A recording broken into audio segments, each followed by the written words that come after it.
High everyone, welcome to my 30 day mini blog challenge. আর আজকে হইতেছে ডে 4।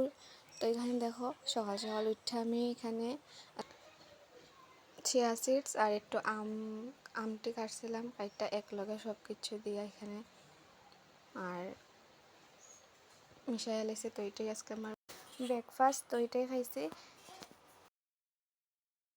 তো 2 দিন থেকে তো বৃষ্টি হইতেছিল, তো আজকে আমরা বাড়িতে হয়েছে খিচুড়ি আর এখানে বরবটি ভাজা। তো এটাই আসলো আজকে দুপুরে লাঞ্চ খাই আর একটু আমি ঘুমাই গেছিলাম। তো ঘুম থেকে উঠে এখানে আমার আজকে যেহেতু আজকে বৃষ্টি, তাই স্যারও আগরতলা, তাই আজকে ক্লিনিকও বন্ধ। তো আজকে গেছি না ক্লিনিক। আর এখন বিকালে আমি যেতেছি পড়াইতে। আর এখানে আমি রেডি হইতেছিলাম। আর একটাই পড়ানি আছে বাইরে, আর আইয়া বাড়িতে বাকি পড়ানিটি। তো গেছিলাম গিয়ে তো পড়াইতে, আর পড়াইতে থেকে আইসি তাড়াতাড়ি আইয়া এখানে চাউমিন, সন্ধ্যার সময় টিফিনে আসলো চাউমিন, আর উপরেতেও আমি শশা কাইটটা দিছি।